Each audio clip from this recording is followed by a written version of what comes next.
Jean-Claude Van Damme 50 միլիոն եւ 3 Nissan Kicks ավտոմեքենա Vivaro Շնորհակալություն հարցերի ելույթների համար, որոնք վստահեցնում եմ կվերլուծվեն, որովհետև մենք պետք է հասկանանք հիմնական մտահոգությունները եւ կարծիքները բարձրագույն օրենսդիր մարմնի եւ նաեւ փորձեմ իմ կարճ ելույթում անդրադառնալ մի քանի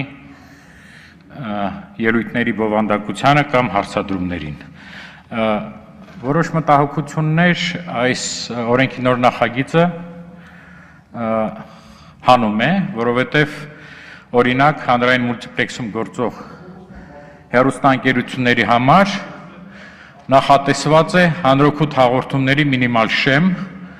տոկոսը դեռ չեմ ասի, այնտեղ էլ մի քիչ տարակարծություն կա, նայում եմ ես, եւ բոլոր հեռուստաընկերությունները ինչ որ մասը իրենց եթերի պետք է հատկացնեն մանկական, մշակութային, հոգևոր, սպորտային եւ կրթական հաղորդումների, ինչը շատ կարեւոր է, հա։ Պարոն Արտակ Մանուկյանի հարցին պատասխանեմ, շատ կարևոր մի եզրույթ է, մի նորմ է մտնում նոր օրենքի նախագծի մեջ, որը կիրառվում է աշխարհի գրեթե բոլոր երկրներում։ Դա կարևոր իրադարձության նորմն է, որի սահմանումը պետք է տա հանձնաժողովը եւ որը այն միջոցառումների կամ իրադարձությունների ցանկն է, որին մերթ հեռուստաընկերությունները պետք է անդրադառնան, որը կապված է դա քաղաքական գլխավոր կամ կարևոր իրադարձությունը կապ չունի, որ Աստված չանի, այսօր ինչ որ ահաբեկչական ակտ է եղել եւ դրան պետք է անդրադառնան։ Դա օրինակ նույն Տիգրան Պետրոսյանի ծնունդն է։ Դա որոշ մեր մեծերի, հա, հոբելյաններն են։ Այսինքն դա այն մշակութային հոգևոր շերտն է,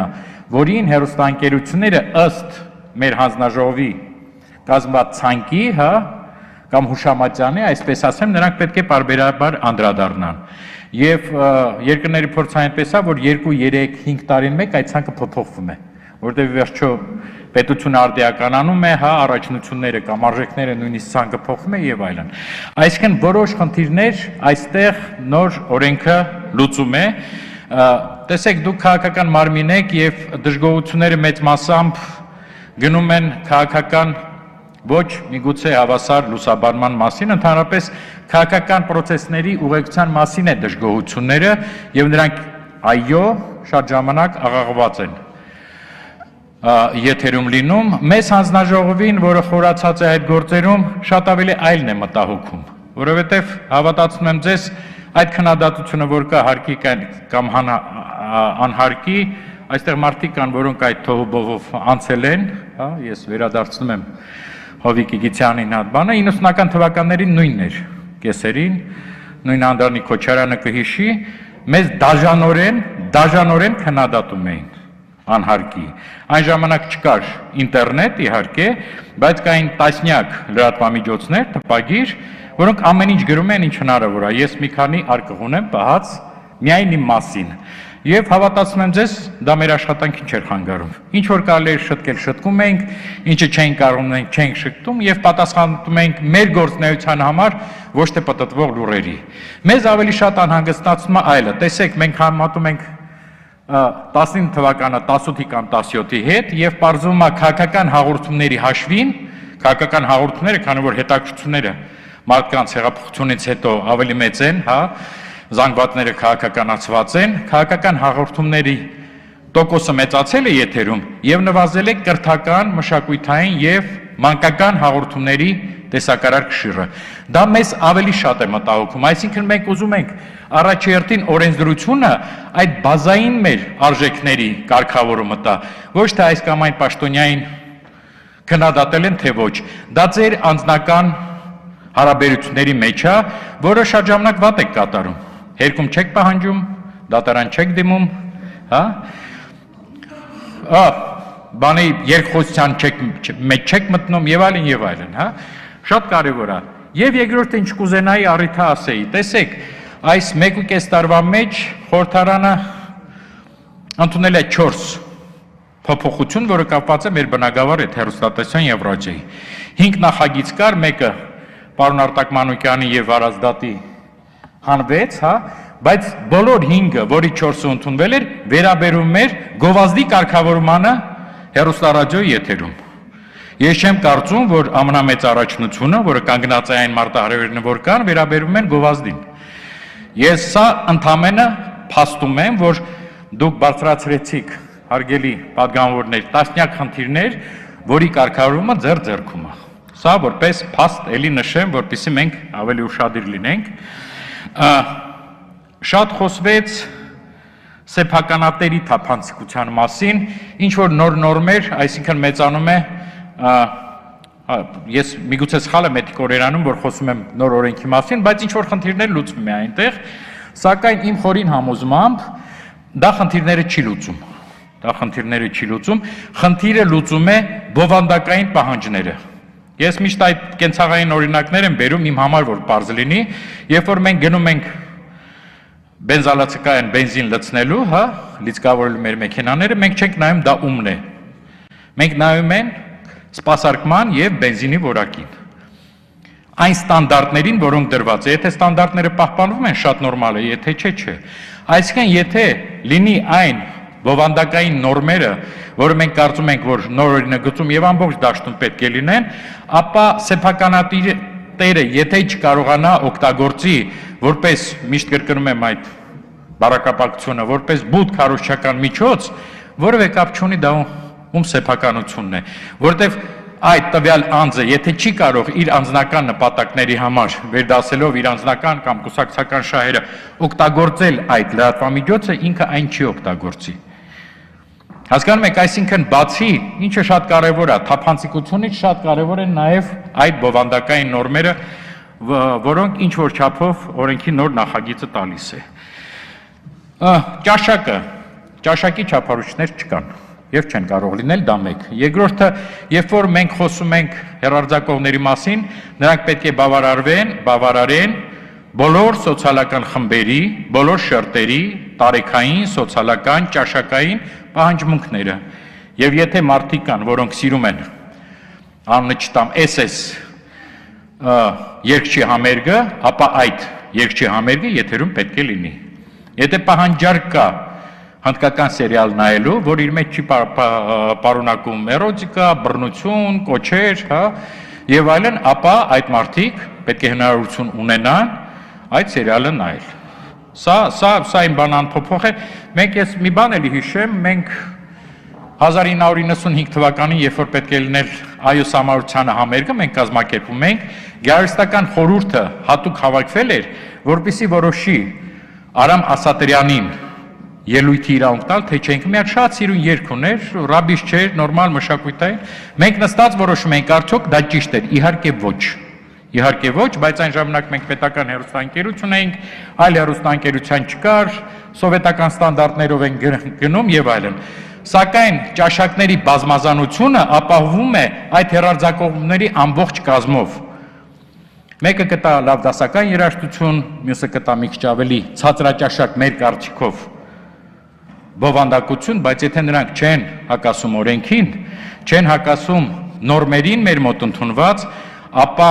ճաշակ պահանջել այդ հեռուստաընկերություններից դա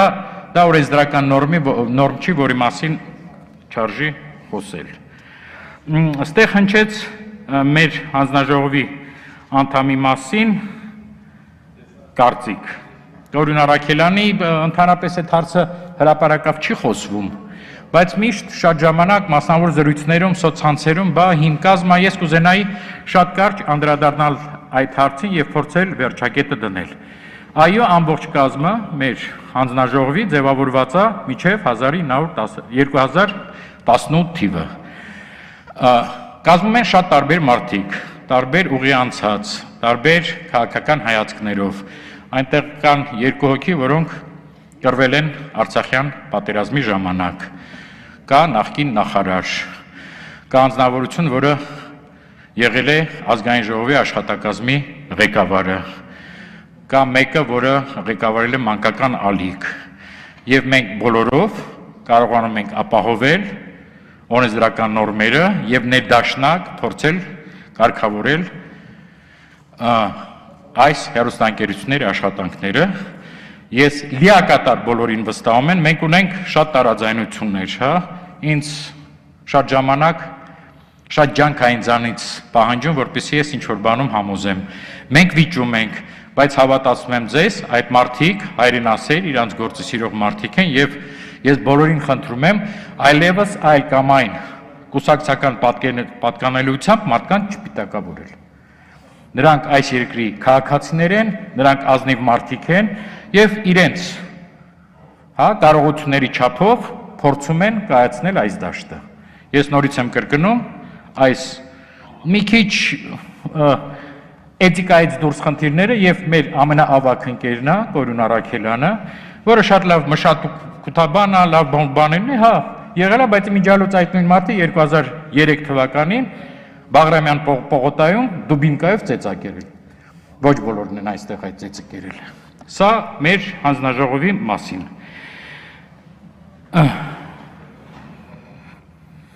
Մի խնդիր էլ կա, տեսեք, մենք խոսում ենք միշտ պահանջներ ենք դնում հանրային հեռուստաընկերության առջև, չէ՞։ Մենք չափում ենք տոկոսները, հանրօգուտ հաղորդումների կրողը պետք է լինեն բոլոր հեռուստարադիո ծրագրերը, որոնք հանրային մուլտիպլեքսում են։ Ես առաջի անգամ չեմ ասում, բոլորը պետք է ինչ-որ չափով լինեն հանրային հեռուստաընկերություն։ Այն հեռուստաընկերությունները, որոնք անվճար հասանելի են Հայաստանի ամբողջ տարածքում։ Ինչա դրա համար պետք աջակցություն։ Դուք փորձեք պահանջել հանրային հեռուստաընկերությունից լավ բովանդակություն, հանելով իրանցից, հա, այդ պետական ֆինանսավորում։ Կաղորան իհարկե ոչ։ Պետությունը վճարում է հանրային հեռուստաընկերությունին որակյալ հանրօգուտ բովանդակության համար։ Եվ այդ պատճառով է, որ բոլորը գիտեն իմ կարծիքը, ես դեմ եմ, որպեսզի տան այդ հնարավորությունը, ինչ քողի տակ էլ դա չլինի, գովազդի հնարավորությունը հանրային հեռուստաընկերությանը։ Ունեմ նաև ալտերնատիվ տարբերակ։ Այն գումարները, որը աշխատում է հանրային հեռուստաընկերությունը գովազդի միջոցով, այդ մասը հանել պետական ֆինանսավորումից, ստեղծել մի հիմնադրամ, որի հոգաբարձուների խորհրդանիշները կլինեն էլի հարգված մարդիկ, եւ այդ գումարի միջոցով պատվիրել հանրօգուտ կոնտենտ նաեւ այլ հեռուստաընկերություններին։ Եվ դուք կտեսնեք, եւ այդ փորձը կա շատ երկրներում, նաեւ բալթյան երկրներում։ Հանրօգուտ կոնտենտը մեծ գումարներ է պահանջում։ Այսօր տեղեկատվական դաշտում, կոմերցիոն դաշտում եւ Բաբկեն Թունյան այդ բաները բերեց, տվյալները այդ գումարները չկա հանրօգուտ կոնտենտ ստեղծելու համար։ Այսինքն նոր օրենքը ընդունելուց հետո կարծում եմ մենք լուրջ պիտի զբաղվենք այն բանով, որպեսզի փորձենք, հա, եւ հրավիրել հեռուստաընկերություններին նորմալ դիալոգի եւ փորձել աջակցել իրենց, որպեսզի այդ հանրօգուտ կոնտենտը լինի ոչ միայն հանրային հեռուստաընկերությունը, որը ընդհանրապես միակն է, հա, այն բոլոր հեռարձակողներով բավարարելով մարդկանց նաեւ այդ բարձր պահանջմունքները։ Սա էր, որ ես ուզում եի ասեի, ես որպես նախագահ ինչ եմ արել, ես չեմ արել, հանձնաժողովն է արել եւ այս տարեկան հաղորդման մեջ մենք փորձել ենք դա ներառել եւ վերջի հարցը ֆուտուրիստական ինչ կլինի։ Դժվար է ասել, որովհետեւ այդ բառը ես շատ եմ սիրում, պայթունային արագ զարգացումը տեղեկատվական տեխնոլոգիաների։ Ամենամեծ խնդիրը, որ վաղը չեմ սոր տեսա լսողական արտադրության հարթակներ կամ արտադրողներ կլինեն միլիարդավոր մարդիկ, ինչը արդեն այսօր կա։ Ցանկացած մարդ, որը ձեռքը հեռախոս ունի, նկարահանող, ինքը դառնում է տեսալսողական արտադրանքի ծառայությունների մատուցող։ Մտնում է Facebook, հա, նկար է գցում եւ տեսականորեն 3-4 միլիարդ մարդ կարող է հետևել այդ տեսալսողական արտադրությանը։ Եվ դուք շատ լավ գիտեք, այսօր բլոգերներ կան, որոնք շատ ավելի մեծ լսարան ունեն, քան որոշ հեռուստաընկերություններ։ Ինչ անել, առաջինը բոլորը ասում են, որ ի վերջո տեխնոլոգիաները կբերեն այդ ներդրված խմբագրին, որը կպահպանի այն ստանդարտները, որին համաձայնության կգան, օրինակ միջազգային հանրությունը, ՄԱԿ-ի միջոցով կամ եվրոպական կառույցների, ես չգիտեմ։ Սա մեկն է, որը կնվազեցնի այն ոչ հանրօգուտ կոնտենտը, որը ունենք, բայց ինչպես մենք սովորում ենք կորոնավիրուսի պայմաններում ապրելուն, այնպես էլ մենք պիտի սովորենք այս խաոտիկ, հա, բազմազան տեղեկատվական հոսքերի մեջ ապրելու, որովհետև ամբողջը կարգավորել հնարավոր չի։ Այսքանը ինքը շատ մեծ թեմա է, շատ շնորհակալ եմ նորից ձեր արձագանքների համար, ձեր ժամանակը խլելու համար, ես էլ ձեզ ցանկանում եմ բարեհաջող աշխատանք, շնորհակալություն։